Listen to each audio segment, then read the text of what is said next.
Well, hi everyone and welcome. We're going to take a moment here as folks transition. Today, we are thrilled to be hosting Dr. David La Fazia on a conversation around navigating tough conversations with aging loved ones. David brings over 30 years of experience in working with older adults and their caregivers. A graduate of the University of Washington School of Social Work, go Dogs, and also holds a master's degree in social work and PhD in social welfare. David currently serves as a co-chair of Clinical Social Work Specialization, the School of Social Work, and is a director of the Certificate in Gerontology program at the University of Washington. So lots of knowledge on this topic. David, thanks so much for being here. We look forward to learning more from you. Thank you, Anna. It's wonderful to be here. So to get us started, what I'd like to do is just thinking about this topic of having these challenging or tough conversations with older loved ones. And so what I'd like to do first is just in the chat, if you could share what comes to mind when you think about this topic or even having to have this conversation. What's a word or words that come to mind as you think about this? Lots of wonderful things here. Finances, planning for the future, frustration, stubbornness, yes. Fear, autonomy versus safety, anxiety, making them mad, more stubbornness, fear, anxiety, defensiveness, anger, denial, yes. Stressful, absolutely. Guilt, overstepping, different priorities, resistance, confrontation, exhausting, patience, ambiguity, family dynamics, absolutely. Role inversion, dysfunction, empathy, dementia, resistance, our own health, compassion, mental confidence.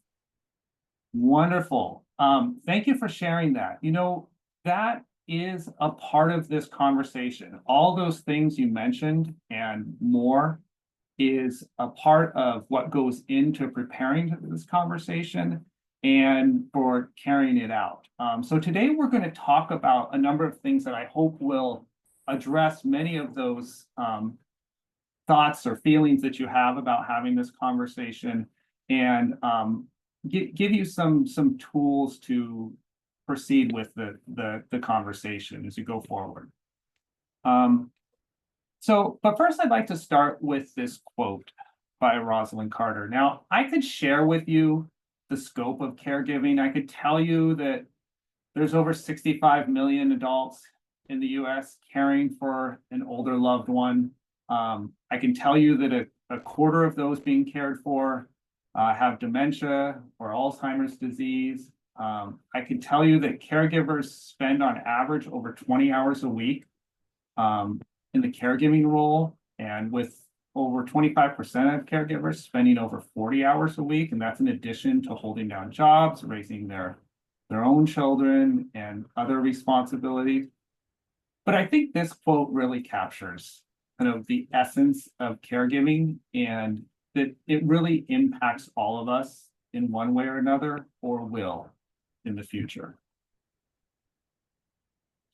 So this is our plan for today. We're going to talk about preparing to talk to a loved one. So we're not just going to delve right into the conversation, but what are some things that we can do to be ready for it, to have all our ducks in a row, if you will, to have everything all set for that conversation. Then we're going to talk about setting the stage. So what should the conversation look like? What are some things we can do to make sure that we get across the information that we need to, that we gather the information, that it goes well. Then we're just going to delve into the conversation, kind of some do's and don'ts with having the conversation and kind of what to expect from it.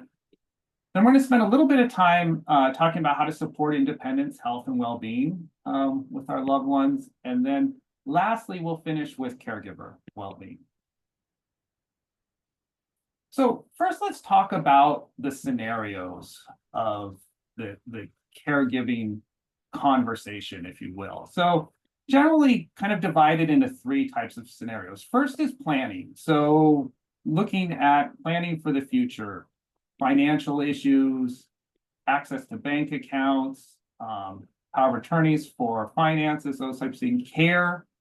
What are kind of the ideas that our loved ones might have for care going into this? What are some things they've thought about?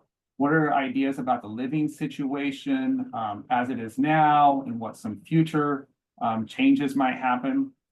But then there's the crisis and cognitive impairment. Crisis, acute health changes that happen that necessitate a conversation sooner rather than later. Hospitalizations that happen usually due to a fall, just safety in the home. And then last scenario is cognitive impairment. Memory loss, trouble concentrating, difficulty problem solving, things that you might notice that are different with your loved one that need to be addressed. So the first one, planning for the future, that's the ideal. We would like to have had this conversation. This provides structure and plan for any needs that come in the future. And it's wonderful if you're able to have that conversation. But really the reality is that usually these conversations happen, or they happen with the depth that we need to have them happen when something happens. So when there's a crisis, when we start to notice cognitive impairment and we're concerned about safety and well-being, that's usually when the conversations do happen. So what I'm going to talk about when we're talking about going forward, preparing for the conversation, the do's and don'ts, and going forward is really all of these together, and then we're going to parse these out a little bit as we go through. But general structure is we're going to talk about just the conversation and then talk about planning, crisis, and cognitive impairment specifically. So first of all, when we're thinking about having this conversation, we need to prepare to talk to our loved ones about it. And that first step is observation, not just jumping into it, but what are you observing? And this is not for you to report, but this is for you to gather information. Are you seeing some challenges with preparing meals safely, bathing regularly? Are they wearing clean clothes? Is the home clean? Is it clutter-free? Especially if that's a change. If they were used to be very neat and now you're noticing that it's a little messy or there's a lot of clutter, that's a change in functioning. Are they able to manage their bills? We consider these activities of daily living. So these are just things that we normally need to get done in our lives to continue to function independently. Other things that we start to look for are looking at kind of changes in mental health, especially mood. So changes in mood, are we seeing sadness? Are we seeing moodiness or apathy? Feelings of hopelessness? Do our loved ones seem down or more negative about just things in general? Anxiety, not wanting to go out into social situations anymore or less frequently. Physical manifestations such as shaking or tremors, fast speech, and difficulty concentrating.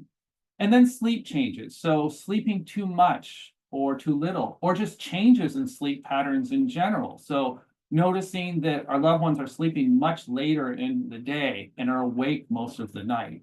So what are we noticing in terms of those changes? And these are more the mental health changes that we might be noticing. Next, we observe for any physical changes. So is there weight loss or weight gain? Is it sudden or is it gradual over time? Do we notice trouble walking? So do our loved ones hold on to things when they walk? And we call that furniture walking. Are there falls, especially falls that they downplay for us in the significance of them or the frequency of it? Is there incontinence happening? So are we noticing odors, difficulty managing hygiene with toileting? Is it impacting social activities as well? And then taking medications. Of course, are they taking medications correctly? Are Are they self-medicating with additional medications? Are they self-prescribing, which is very common, kind of switching medications around, taking them for a while, stopping, and then taking them again, really not managing medications as they're prescribed by their healthcare provider. And then lastly, things that we look to observe for are changes in cognition. So memory problems. Are they forgetting appointments, especially appointments that were just set? Are they losing important items, having difficulty finding them within their home, where it used to be so organized and they could find these things right away, and now having difficulty with this? Locking themselves out of their home, so forgetting their keys when they go out, or just going outside to throw the garbage out and locking the door when they go and not having a key to get in. Eating, not eating, eating too much, eating the same thing every day for every meal, not getting to the grocery store. So what is their nutrition in general? And then personality changes. Is there a change in their overall personality? Do they seem more irritable? Is there fear or paranoia, aggressive behavior, or just inappropriate behavior in general, such as laughing at things that are sad, or crying for things that are happy, or being loud in a social situation? So just things that are a change from previous behavior and personality. So those are the things that we observe for, but then we also need to research. Now, when we think about researching it, you kind of think about it in this way, of getting a general idea of resources that are out there.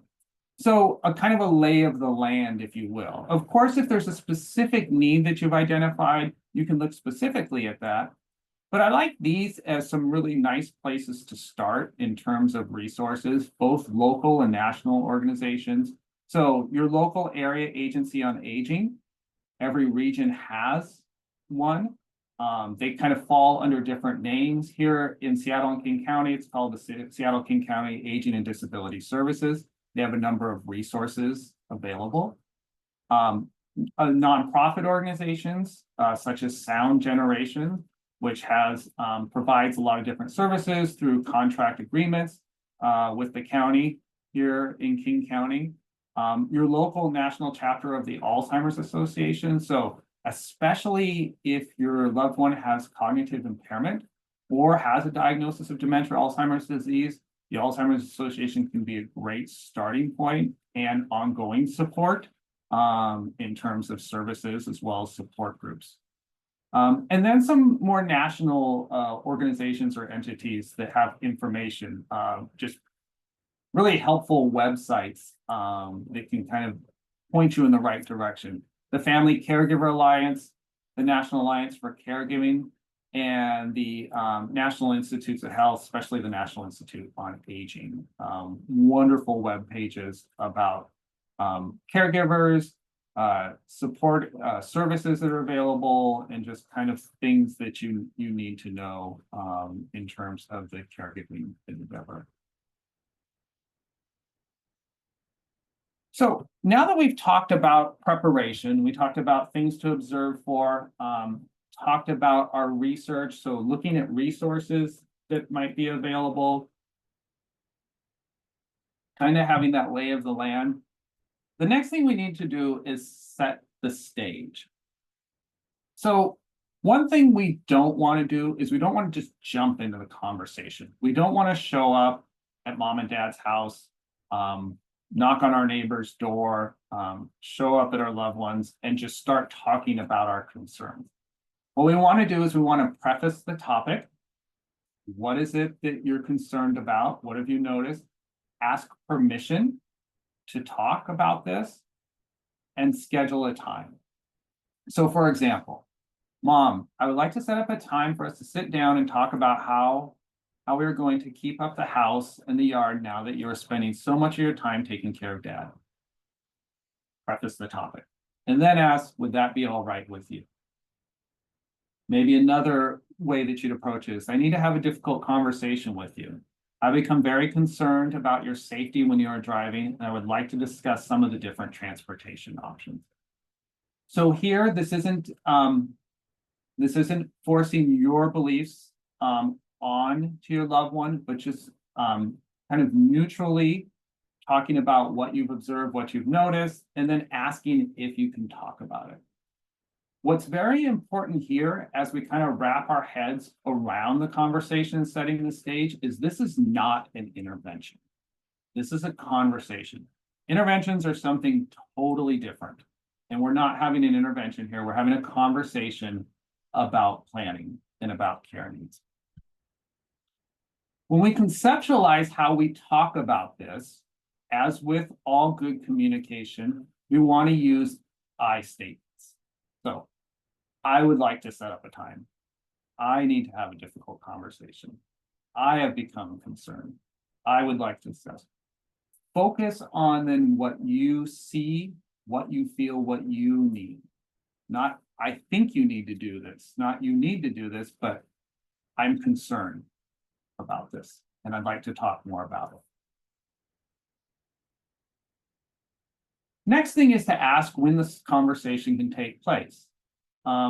It is so important to take care of all of your medications as prescribed. There are some wonderful services that can help keep track of what you're supposed to be taking and when. I would like to set a time when we could review some of the different options. Would that be okay with you?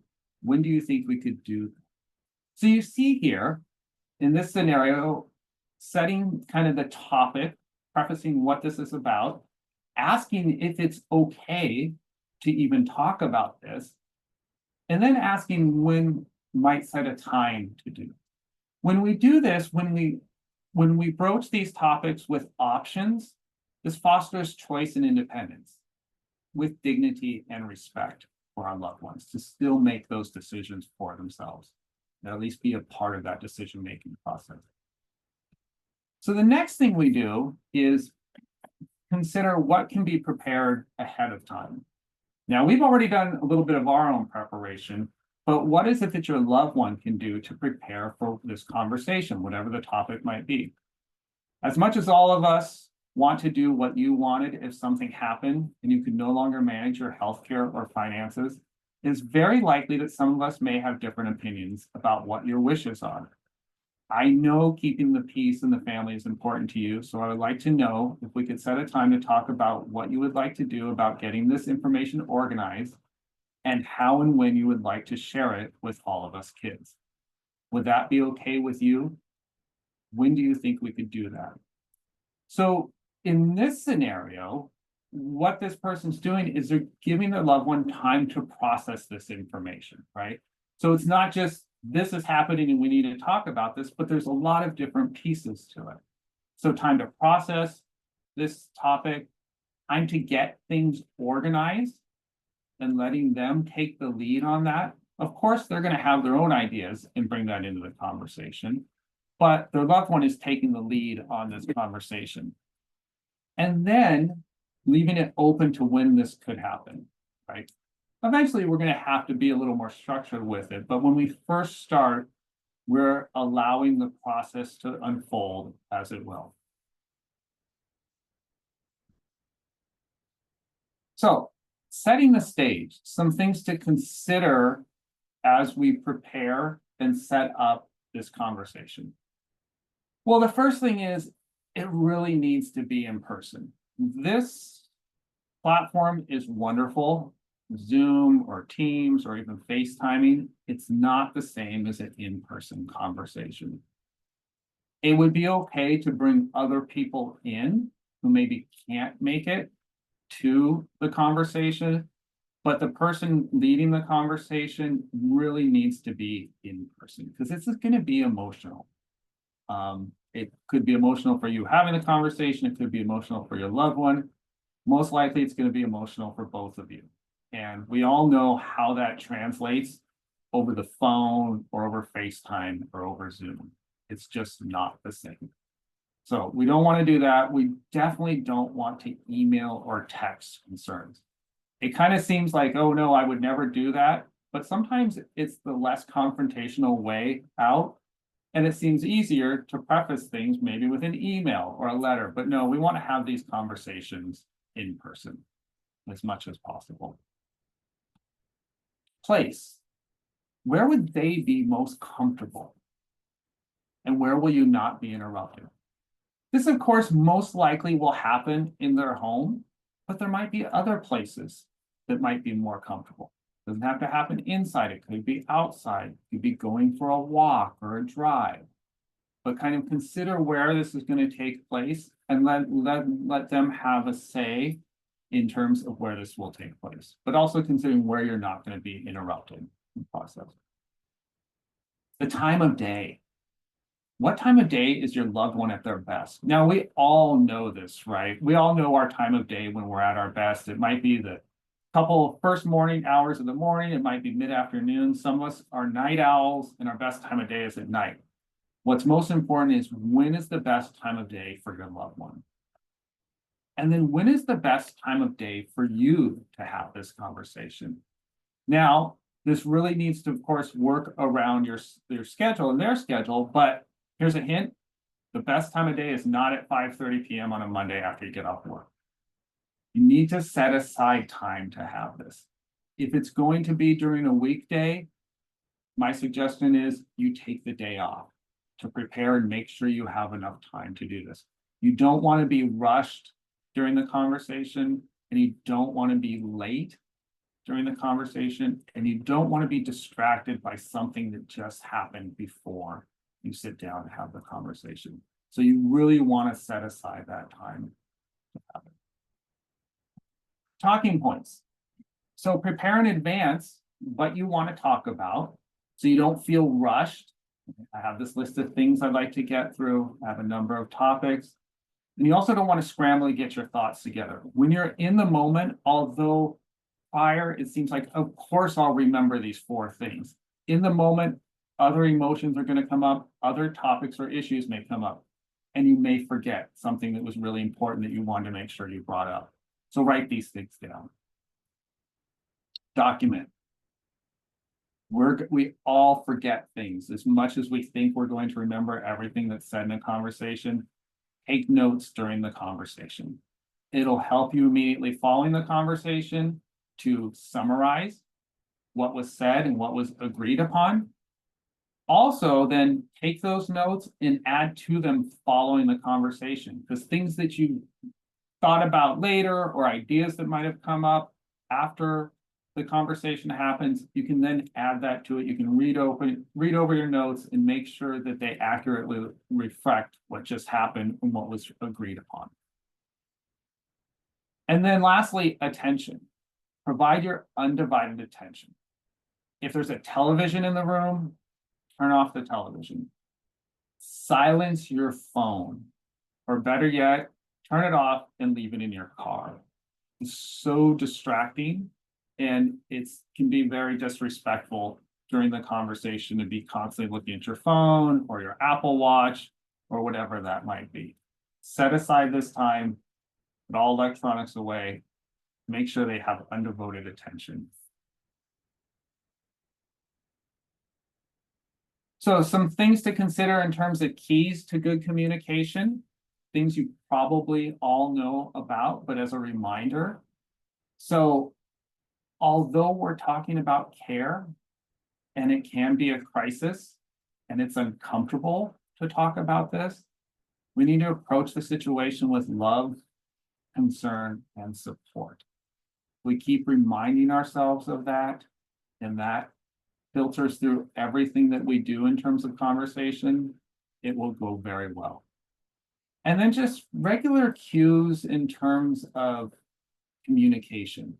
Eye contact, again, not being distracted, not having your phone is a good first step to making eye contact, but focus on the person, not other things that might be happening in the room or in the environment.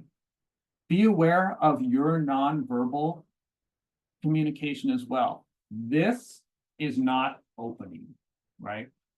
This is. So make sure that your nonverbal communication is sending an openness, that you're there to listen and learn during the conversation. Provide comfort. Pay attention to your loved ones' words and nonverbal communication. What are they thinking? What are they feeling? And then let them know that you understand. And then lastly, to validate. This is hard. This is hard to deal with, and it's normal to want to avoid change. I've been doing this for over 30 years, and I know that I'm going to be difficult when it comes time for change because it's hard. We get embedded in our routines. Very few people want to leave their homes. Next to nobody wants somebody coming in and telling them what to do. This is really hard. So continue to validate that. So let's talk about the conversation. State the issue. I'm concerned that there may come a time when you will need help managing your affairs. It would make me feel a lot more comfortable if I knew what you would want me to do if you were suddenly in a position where you could no longer care for yourself. So here you see, be direct. Don't need to talk about all the other things that have happened. We don't need to start planning immediately in our first statement. Just be direct. These are my concerns. And be concise. Be concise about what it is. This is not the time for the list or to go into great detail what you have observed. Time later to lay out all your concerns. Right? This is just stating the issue the conversation is about. Ask questions. We don't hold all the information. Actually, we hold very little of the information. You are on a fact-finding mission during the conversation. So ask questions. How would you feel about having meals delivered twice a week? Who could help us with the housework? What would you like to do about your laundry? What are your thoughts about having someone come in regularly to make sure you're taking your medication? This is not me telling them what I think we should do, but asking questions about their ideas, their thoughts, their feelings. This is a partnership, but they should also still be leading as much as possible. That's autonomy, that's independence. So, future planning. Having the conversation, ask them about their plans and preferences. What plans do you have in place? Or what have you thought of or been thinking about? Most people have been thinking about this as much as they don't want to address it or deal with it in some way or another. They may have had plans 20 years ago and have not thought much about it since then. But what were those ideas? What were they thinking? Do they desire to age in place? Do they want to stay in the physical environment in the home that they're at now? Do they want to move closer to family?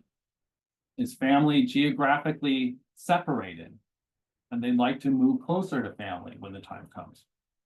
Do they want to downsize now or in the future? What does that look like? Do they want to move to a retirement community? Many people do. Let's talk about that and let's research some of those things. The next part of the conversation could be about the need for care. So again, as much as we'd like to have that planning in place, at a certain point, even if we do have the plan in place, there comes a time where we need to talk about care. So sometimes we don't have the luxury of that planning into the future, and the care might be needed right away or very soon. So here's some things to consider when care is needed more imminently. So normalize aging and the need for care. It's normal. As we age, there are changes, and needing care is often a part of that change and process. Normalize it.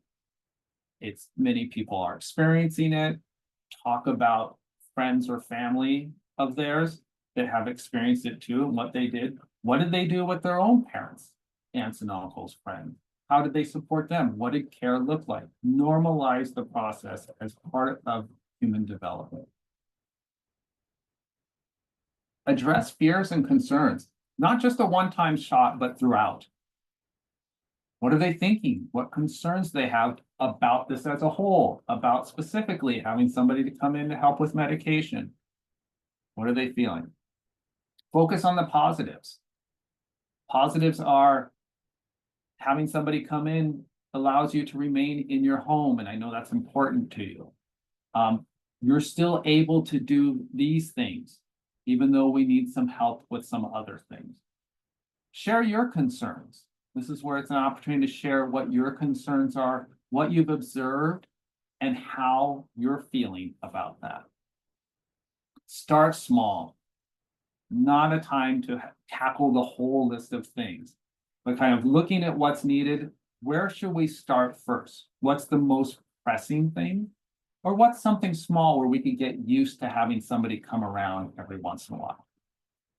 This may take several conversations. I'll actually edit that to say this will take several conversations. This is very much an iterative process where you're going to be working back and forth with your loved one, gathering more information, continuing to find resources, continuing to observe and collect information, and it's going to take place over several conversations. And then lastly, if needed, you can bring in a professional to help have this conversation. So geriatric case managers are a wonderful resource. Other professionals in the field to help with this conversation. Many doctors' offices have social workers available that can help with the process or at least help move you in the right direction.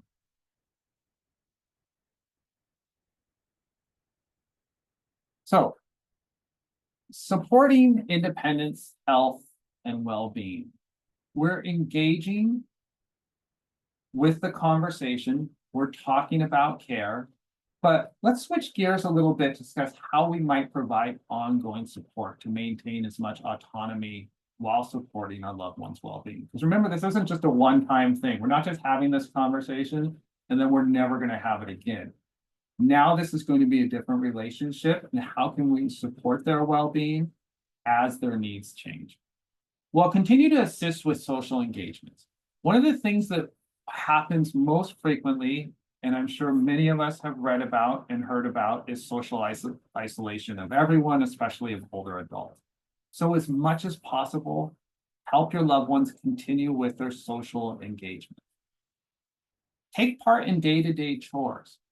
So even though we have somebody coming in to do housekeeping, what are some things that they can continue to do to be a part of? We do not want our loved one to continue to walk downstairs to do the laundry. So we're going to have somebody come over to do the laundry, but maybe they can still fold the laundry or put it away. So what are things that day to day they can continue to be a part of? Establish routines as much as possible. Routines are important for all of us, especially as we grow older and need care. Routine becomes that much more important. It's about knowing what to expect next and having that set structure that helps us. Make sure that our loved ones have comfortable, accessible clothing. Our clothing can be very confining ourselves. Our clothing can lead to dependence. So make sure that clothing is comfortable and it's accessible, that our loved ones can put it off, take it off, put it on easily themselves, or at least participate with that process. Support equipment at the home. Is the home well lit? Are there bars in the bathroom for transferring? Are chairs at an ideal height to get into and out of? Are chairs without rollers? We really don't want any desk chairs in the home. They're dangerous. So support equipment in the home, making the home safe. Make their own choices. As much as possible, facilitate choices.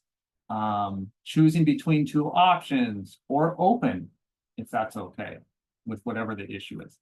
Physical exercise, so important. Any type of physical exercise. Of course, it's wonderful if we can get outside and get fresh air, get more vitamin D, but even just sitting and marching in place and moving one's arms, wonderful exercise. Make sure the exercise is happening. Cognitive stimulation. So puzzles, conversations, maybe even watching a documentary, whatever that might be, but something that causes us to think and continue to be stimulated, learning something new. Just that we're always in that process of being stimulated. Healthy eating. So not just making sure that we're having healthy meals, but are there healthy snacks available? Are reminders needed to engage with that? So making sure that the nutrition is a focus as well. And then lastly, just a safe, clutter-free environment. It is so easy to quickly get behind with that work. You know, I'm sure many of us do this in our offices. If we had a lot of papers around, we might start spreading it around. We might start having some piles on the floor or next to our favorite chair, or a bunch of magazines or books, right? Those are just normal things, but then they become clutter over time. We can't take care of them. Further complicated by when we're unsteady on our feet. So make sure that the home is as clutter-free as possible.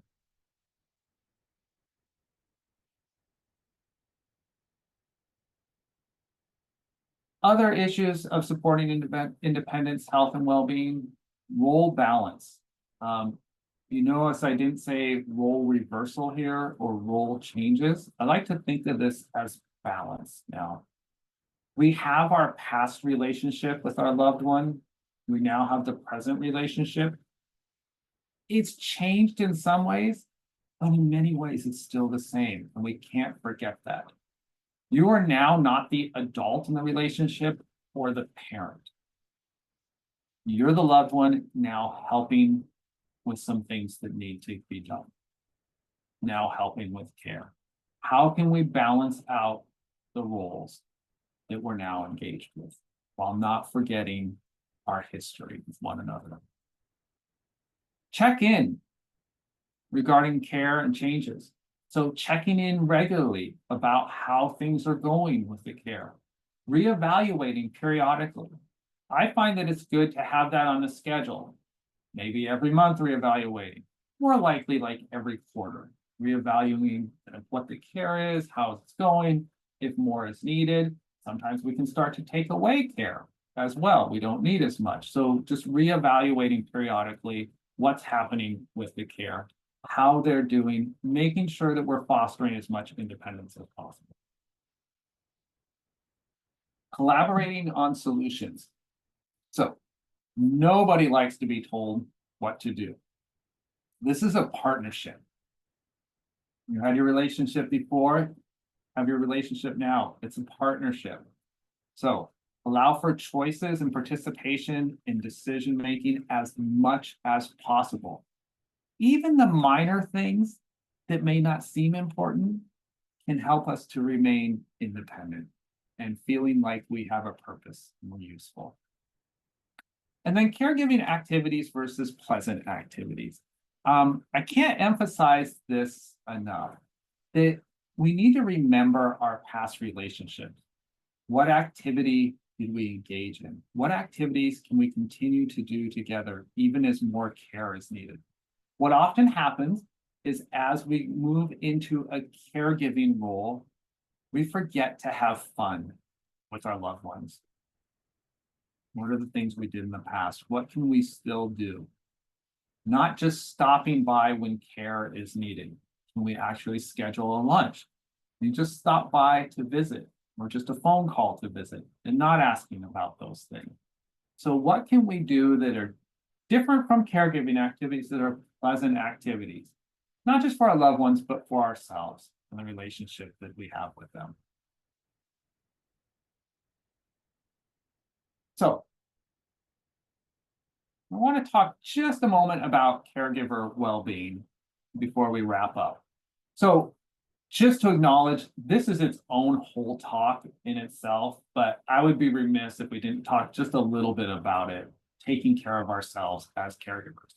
So some things to be aware of as you move into this caregiving role, things to watch for: feeling exhausted or anxious, Be aware of that. Becoming easily angered or annoyed, irritable, feeling lonely, as if no one understands or you have nobody to talk to, having difficulty sleeping, trouble staying asleep, trouble falling asleep, difficulty waking up, feeling sad, hopeless, or losing interest in activities.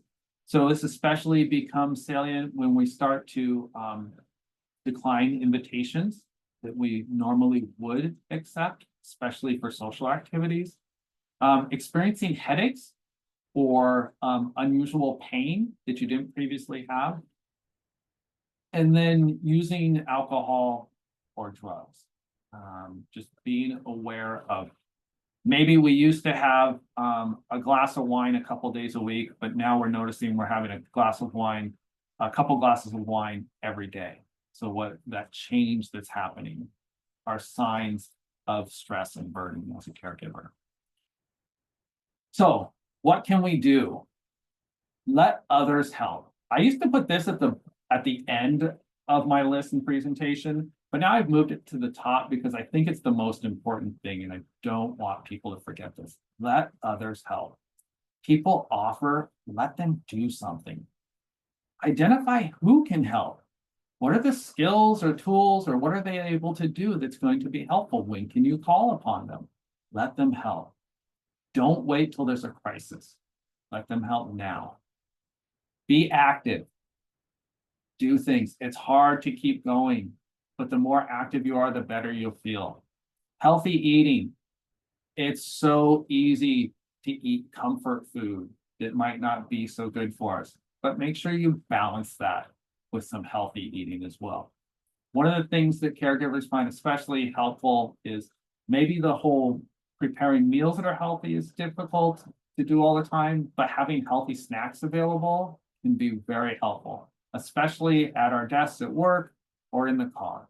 Prioritizing sleep on a regular sleep schedule, engaging with relaxation techniques to counter stress, scheduling downtime. Don't just think that you're going to take a break when you have time. Actually put it in your calendar that this is your downtime and take it. Keep it sacred. Take care of your own health. Get your checkups. See your healthcare provider. Get respite. Hire somebody else to come take care of your loved one, to look in on them.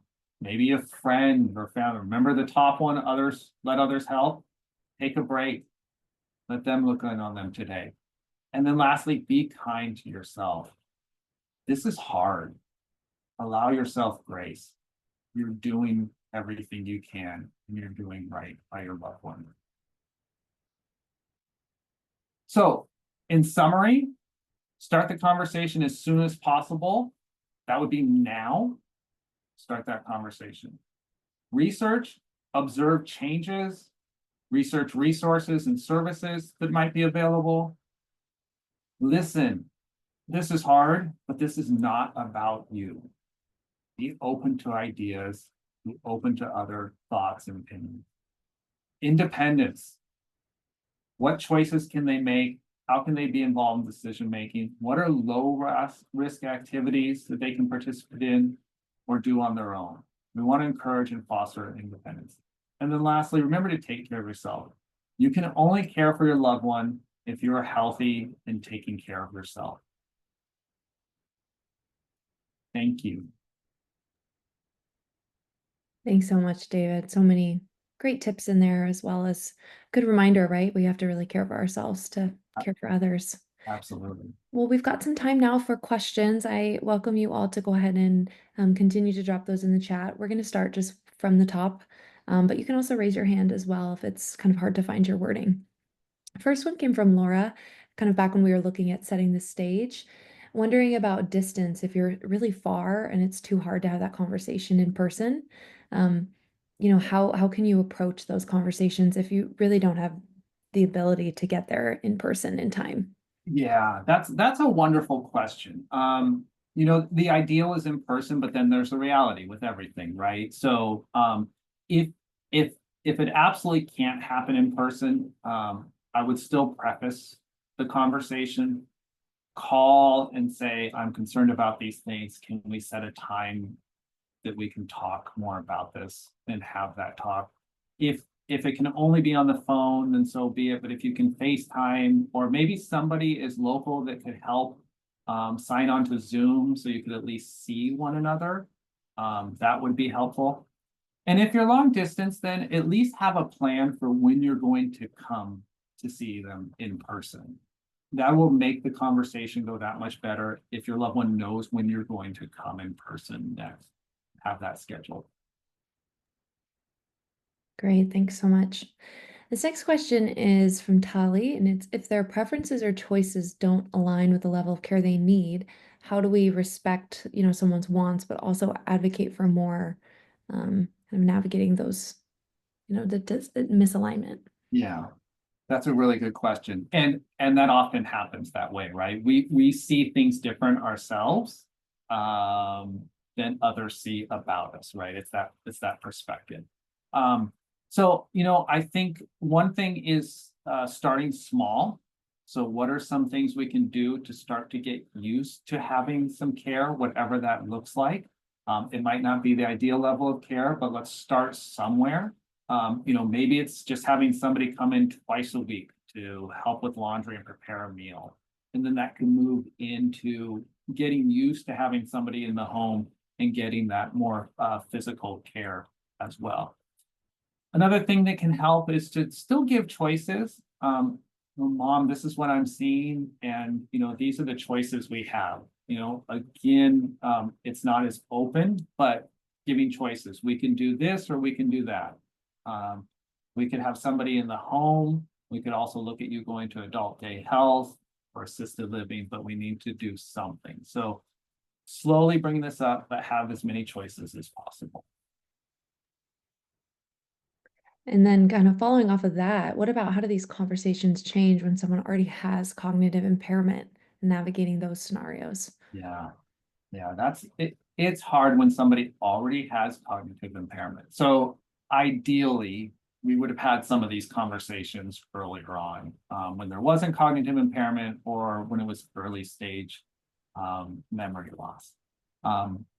So it's good to remind them of conversations that you've already had.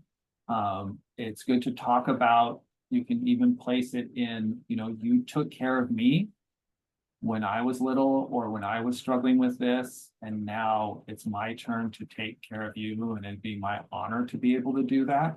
So to place it in that way of not what you need, but what you as the caregiver are observing and what you can do to help them. Thanks so much, David. Just going to continue moving along with these. I know we've had lots of different questions come through and just going in time order here. We've got one from Jackie. It says, my relative, the caregiver, has a lot of those negative symptoms that we were looking at, kind of struggling with that caregiver wellness. What are some tips for supporting them and helping them to prioritize their well-being? That's hard. One thing is to give them that break. I'd love to take your mom out to lunch. And I could do that on Tuesday or Thursday. So again, choices, but not leaving it open.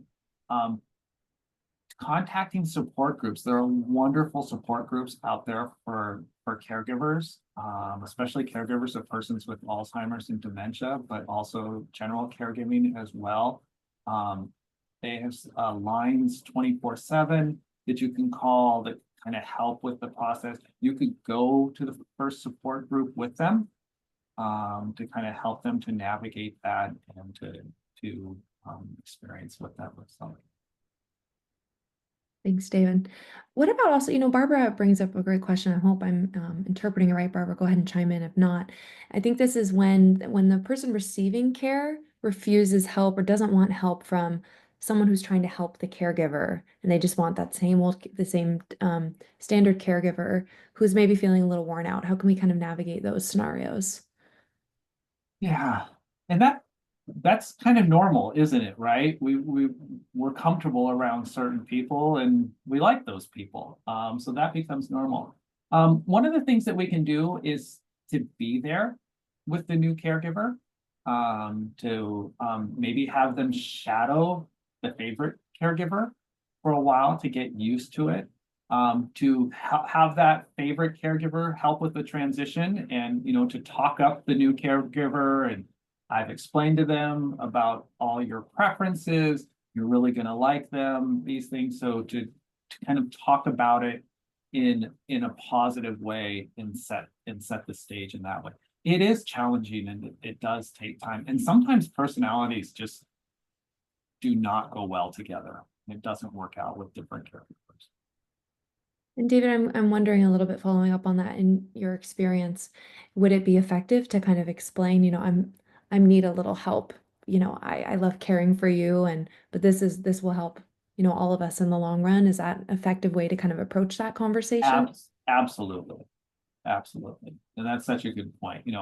I want to help you. I want to be here to help you. And in order to do that, I need some help. And so I'm committed to helping you in whatever way I can. But these are some things that we need to do to get me some help. Great, thanks. Another, just moving down the line here, another question is wanting to support mom's wish to age in her home. How can you have a conversation about the things that the aging loved one needs to be able to do on their own without, setting up a scenario where they may need, I'm just trying to interpret this, to set up a scenario where she may need not tell us if she needs help. So kind of, I guess, skilling and understanding kind of where that line is where someone is capable within the home versus needing help. And Amy, please chime in. I hope I did your question justice. Yeah, I think, observation over time is helpful in gathering information. Asking to go to appointments with your loved one can be very helpful, to go to medical appointments with them. Just dropping by at different times of the day for social visits and then observing what's happening. I think all those things can be helpful in just gathering more information and presenting them that way. Thanks, David. I also had a question just around, when you're navigating your family dynamics and perhaps the ones you're providing care for, give more information to a sibling who maybe isn't in the primary caregiving role. And so you're trying to be there as a caregiver, but you're not getting the right information, kind of navigating those dynamics. Yeah, family dynamics are hard and sometimes siblings hold information for different reasons. I think, having those open lines of communication, explaining why they're important, maybe having regular meetings set up to go over mom's care and share information back and forth. It could be helpful to have a set of topics to make sure that they're covered as well. Those are some things that are helpful. If the family dynamic is such that folks aren't talking on that level, then I think just more kind of with the previous comment, just dropping in at different times, which is going to be more of a burden for you, but you'll get the information that you need. Thanks, David. Got another direct message just asking about, as we look at all of these different tools we talked about and approaching these conversations, how can we assess if the way we're approaching the conversations are being effective, and how to best kind of detach and take those heavy emotions out of it? Yeah. So two parts to that. I think the assessing of how the conversation is going is the nonverbal communication. Just being aware of facial expressions, body language, just noticing what's happening nonverbally, being aware, of course, what the words are, but what's the nonverbal message that's being said will help you to know how the information is being received. Checking in about understanding and how they're feeling. So we had those open-ended questions, but you're not going to be able to ask all these things in one setting. So, you have this conversation, check in the next day. I just want to check in on how you're doing with this, what are some questions? What are some thoughts you have? So, just keeping those lines of communication open is really just so important with the process. Mhm. All right, and it looks like so far we've got one more question. We've got a few minutes, so I'll keep an eye if additional ones come in. Diane, I think this is something that resonates with a lot of families. So Diane shares that often we hear it's better for people to move into a community environment before they necessarily need to, perhaps making that transition a little bit easier for everyone. And currently has an aging loved one who's doing just fine so far in home. Um, so far, Diane's feeling like maybe it's best to not encourage that person if they want to stay home, but also they're aging. And so how do you kind of navigate that timeline and those conversations while respecting someone's wishes? Yeah, that's a hard one. The knowing when to move or if to move is really hard. Yes, the transition is easier if people make that decision for themselves to move, but if they don't want to move, it's not going to be any easier. And so it might be that there's a crisis that has to happen and then a move happens, or maybe it's a time to talk about, things are going well at home right now, but this is what care would look like in the home as your needs change, and talking about it from that perspective. And it might be that when it comes to that now I don't want that. I don't want somebody here 24/7. But if I move into assisted living, I have 24/7 emergency help, and somebody only comes in 4 times a day. And so I have more privacy. So kind of talking about some of those trade-offs in the process and just keeping that conversation and the lines of communication open. Right. Well, thank you so much, David. Those, like I said, those are all the questions we've got. Lots of great ones. So much great content overall in your presentation. And I just wanted to reiterate for everyone, this recording will be shared once we get it up onto YouTube, as well as we'll share a PDF version of those slides. Um, I did see, I just saw one question come through, so I'd love to Okay, send sure. David if we can. I think it's a good one. Someone asks is, what happens when someone escalates to anger pretty easily? And maybe there's some anger dynamics between both aging loved ones. How can we kind of navigate those dynamics if you have any recommendations? Yeah, I mean, One-on-one conversations or there a couple of things come to mind. Just checking with their healthcare provider. Even if there's a history of anger, having it triggered quickly or at different time points could be driven by health issues or medication side effects too. It's amazing how many side effects of medications there are. But the other thing that is helpful is there might be a time to take yourself out of the equation and get some outside help to help mitigate this, and that might be very helpful as well. So a geriatric care manager can be very happy, a social worker again at the doctor's office, but just bringing somebody else in kind of help with the process and sort through these things. Mhm. Well, with that, we are at time, so we're going to close today. Just want to thank everyone again for taking some time to join us. Thank you so much, David, for your insights. I hope that you all have a wonderful rest of your Tuesday, and we will be sure you hear from us via email.